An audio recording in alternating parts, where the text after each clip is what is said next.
ងប្រយ័ត្នទាំងអស់គ្នា Trader គ្នាយើងតិចដែល account អត់ដឹងខ្លួននេះគឺជាបដិការហេរ៉ាញ់វត្ថុប្រចាំអាទិត្យនេះដែលអាចគួរឲ្យទីផ្សារមានការប្រែប្រួលខ្លាំងតោះមកដឹងទាំងអស់គ្នាយប់ថ្ងៃច័ន្ទទិន្នន័យ GDP សហរដ្ឋអាមេរិកនឹងចេញមកបើសិនជាទិន្នន័យនៃ GDP ចេញមកទៀបជាងការរំពឹងទុកមានន័យថាវាបង្ហាញអំពីសេដ្ឋកិច្ចនៃអាមេរិកកំពុងតែចុះខ្សោយដែលធ្វើឲ្យលុយដុល្លារមានការធ្លាក់ចុះប៉ុន្តែមាសនិងគ្រីបតូអាចនឹងកើនឡើងតែបើ GDP ចេញមកខ្ពស់ពេកវានឹងអាចធ្វើឲ្យអតិផរណាកើនឡើងដែលជាហេតុធ្វើឲ្យ Fed បន្តអត្រាការប្រាក់ខ្ពស់ដែលវាមិនល្អសម្រាប់គ្រីបតូថ្ងៃអង្គារ Fed នឹងចាក់លុយចូលទៅក្នុងទីផ្សារចំនួន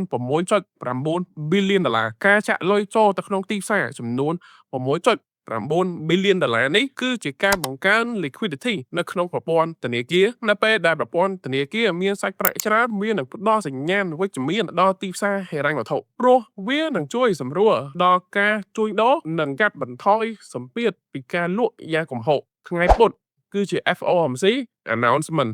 គេចាំស្ដាប់ថូនសម្លេងរបស់ប្រធាន Fed បើសិនជាគាត់និយាយរឹងតឹងនោះមានន័យថាគាត់នឹងអាចបន្តដំឡើងការប្រាក់ទីផ្សារអាចនឹងតាមប៉ុន្តែបើសិនជាគាត់និយាយចេញមកមានភាពទន់ភ្លន់នោះមានន័យថាគាត់អាចនឹងត្រៀមចោះអត្រាការប្រាក់ទីផ្សារអាចនឹងហក់ឡើងរីឯថ្ងៃប្រហោះតាក់ទងជាមួយ Fed balance sheet យើងអាចតាមដានថាតើ Fed កំពុងតែធ្វើ QE ដែរឬក៏អត់បើសិនជា balance sheet មានការរួមទូចវានឹងធ្វើឲ្យសាច់ប្រាក់នៅក្នុងទីផ្សារកាន់តែខ្សត់ដែលបង្កហានិភ័យដល់ទ្រព្យសកម្មដែលមានហានិភ័យខ្ពស់ដូចជាអខ្វាញ់ជាដើមរីឯថ្ងៃសុក្រគឺ US Economy Report Fed តែងតែមើលទៅលើទិន្នន័យនៃការងារដើម្បីសម្រេចរឿងអត្រាការប្រាក់បើសិនជាអត្រាអ្នកអត់ការងារធ្វើកើនវាជាសញ្ញាណបង្ហាញថាសេដ្ឋកិច្ចកំពុងតែចុះខ្សោយដែលអាចនឹងបង្ខំឲ្យ Fed ធ្វើការបញ្ចុះអត្រាការប្រាក់ក្នុងពេលឆាប់ៗនេះសម្រាប់បងដែលអ្នក trade ប្រយ័ត្នប្រយែងផងហើយកុំភ្លេច follow ពួកយើងហើយនៅ join group របស់ពួកយើងផងពួកយើងនឹង update ព័ត៌មានទាំងអស់នេះបន្ថែមទៀតនៅពេលដែលវា